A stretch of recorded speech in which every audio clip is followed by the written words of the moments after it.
Hello everyone, Christina Werner here. Welcome to another video for SimonsStamp.com. Today I'm going to be using some products from the September 2023 card kit from Simon. Now this is the stamp set that comes in the kit. It's called Be Happy, and it has a stamp set building guide for one of the images on the back. So I will reference that when I get to the stamping. There's also this layered stencil set, which I won't be using in today's video, but it's super fun. And then there is the crisscross floral embossing folder, and I will be using this one today. So I'm going to be creating 3 different cards. The first 2 are all about the stamping, so I'm going to get to it. I'm going to start with that layered image that I showed you on the back of the stamp set. So I'm starting out with Sunbeam ink, and I'm going to stamp the petals of the sunflowers first. And I'm actually going to stamp this a couple of times so that I can get a really solid yellow image. These stamps were brand new. I had not used them yet. So when your stamps are brand new, sometimes the ink can kind of pool up on the stamp itself and you don't get a really solid image. So you can double stamp, or even before you ink up your stamp, you could run your fingertips over the surface of the stamp, and that conditions it. I'm now taking sherbet ink with a little blending brush, and I'm adding just a little bit of ink to the center areas of those flowers. And this is going to add some orange over top of that yellow that I've previously stamped. I actually did this twice just to intensify that color, and then I really loved how that looked. So now I'm going to move on to the actual leaves and stems for this image. And I referenced that image on the back of the stamp set a few times in order to get this placement just right. So I placed it over those flowers, and then I'm going to stamp the stems and leaves in Perfection ink. And just like I did on the yellow petals, I'm going to stamp this portion of the layered image twice in order to get a really nice green solid image. For the last part, I'm going to stamp the centers in Cappuccino ink.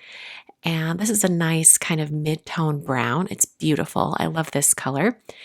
And it's just going to fill in the centers of those flowers and finish off this image. If you wanted to, you could add some darker brown on the outer edges of these centers as well. I think that would look awesome. To finish off this card, all I'm going to do is stamp a greeting. This is a very simple card. It would actually be a really great card to make duplicates of and then just change up the greeting.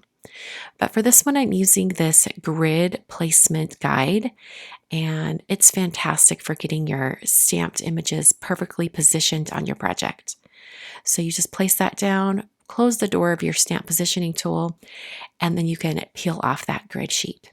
I'm using VersaFine Onyx Black ink. It's a nice solid black ink, and I'm stamping my image, or my greeting I should say, right below my sunflowers. And this is going to finish off this card and give it a greeting. Like I said before, this would be great to swap out the greetings with different sayings that are in the stamp set as well. And this was all stamped directly on the card front, so this card is completely finished. So now I'm going to move on to my second card, and this one is actually 5x7. That first card was an A2 card, so it was 4 1/4 by 5 1/2 tall.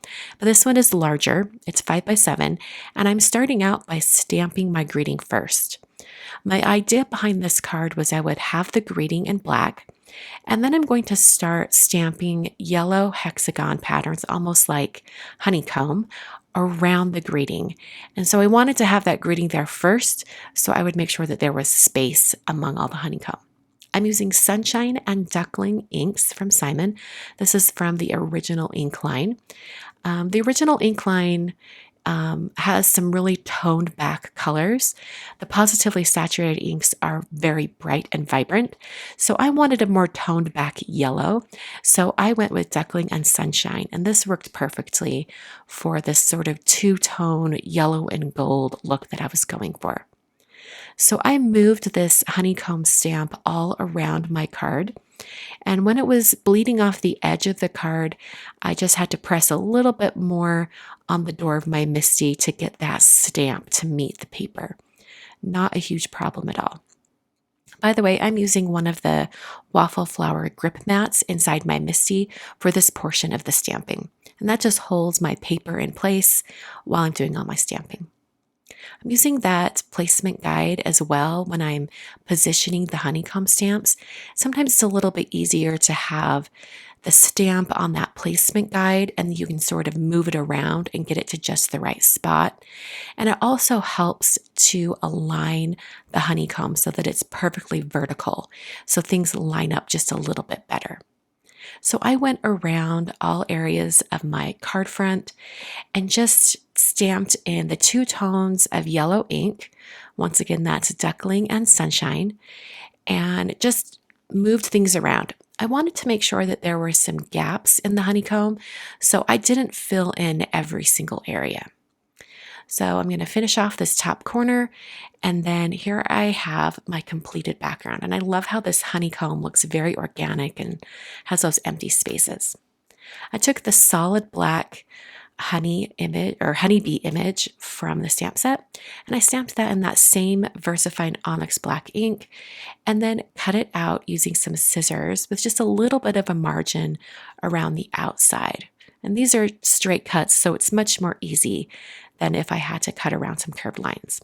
I put some foam squares from Simon on the back of my bee image, and then using my tweezers, I aligned it using a ruler right on top of my card front above the grading.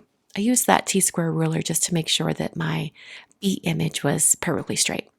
So here's the second card, also very simple and easy and fast, would make a great duplicate card for all that stamping. For my third card, this one's a little bit more involved, and I'm starting out with that embossing folder, the crisscross floral. I'm going to be running this through my Anna Griffin Empress machine, and this is the sandwich that worked for me for this folder. 1 cutting plate, a metal shim, and then the embossing folder. I used 110-pound cardstock for this texture, so I sprayed both sides of the cardstock with some water just to help it kind of form into that embossing folder, and then ran that through my Anna Griffin Empress machine. So here we are, here's that beautiful texture. It's not as deep as some other embossing folders, but I really love this dainty pattern. I'm going to set that aside to dry while I do some other things. I'm using the Nested Domed Arches dies from Simon, and I thought it'd be fun to have this shape right over this grading that's at the bottom of the stamp set. It says, "Today you're the queen bee, happy birthday." So I'm just trying out a few of those different dies to see which one is the perfect size, and I figured that this one was the one. So I cut that out and set it aside, and I'm going to work on my embossed background. We'll get back to that die cut here in a minute. Used my heat tool to speed along the drying, and now I'm going to use Duckling ink and a blending brush to bring in some color over this texture. It's really going to help that texture stand out, and the pattern is going to really be pulled forward, and you'll be able to see it a whole lot more. I thought maybe I would just have this yellow going around the outside edge, really emphasize the outer edges, but then I decided I wanted to tone it down a little bit. So I'm using the color Woodsy. This is one of the positively saturated inks, and I'm going to bring this brown in just on the edges. I'm going to darken up the edges and also kind of emphasize that texture just on the outer edge. So I'm bringing this around. I'm using a very light hand with my brush. I don't want to add a ton of ink all at once. So here's my background. It looks great, especially with that domed arch die cut on top. And now I'm going to work on the grading. So I'm going to put that domed arch in my stamp positioning tool inside my Misty. And I'm first stamping the grading that's going to go at the bottom. I stamped that in that same black ink, the VersaFine Onyx Black. And then I grabbed the individual bee image from the stamp set, stamped that, and then to finish it off, there's this little itty bitty crown image that is sized perfectly to go right above that bee. So just gave it a little bit of a crown. I adhered my textured background to a card front, And then I'm almost ready. You could leave the card like this, but I decided I wanted a little bit more shadow or shading around that greeting die cut. So I grabbed the same woodsy ink that I was using before, and I very lightly, very conservatively added some of this ink. I didn't want it to be really, really dark. So I actually started blending a little bit far away from the actual die cut, and then just let the very edges of my brush touch that paper. So it really lends itself to a very soft blended edge. I'm going to adhere this to my card front using some foam squares. And this is going to give it just a little bit of dimension, and it will also stick to that texture a little bit better this way. I almost left the card exactly like this, but decided at the end to add a little bit of an accent using a heart from the Mini Hearts Party die set. I just have a bunch of these hearts already die cut, so I pulled one out of my storage pocket.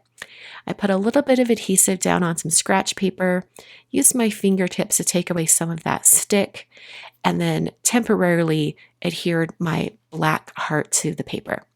I then used some Versamark ink over the top and sprinkled on some gold embossing powder. This is the gilded color from Brutus Monroe. It's a nice gold shade. So I wanted this heart to have a really glossy texture, really puffed up texture. So I actually repeated the embossing steps 3 times.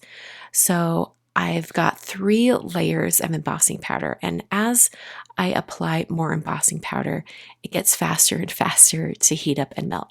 So by the time I did this 3rd layer of embossing powder, I hit it with my heat tool and it practically melts immediately.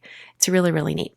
While it was still warm, I bent back my cardstock a little bit away from those edges just to help it release from the paper. And then when I put some dimensional adhesive on the back of the heart, I stuck it to the pointer end on my tweezers just to have a handle. And then I heat set that one more time just to smooth out any of those ragged edges from the embossing powder. Sometimes when you emboss, when it's stuck to paper, it doesn't have a smooth edge.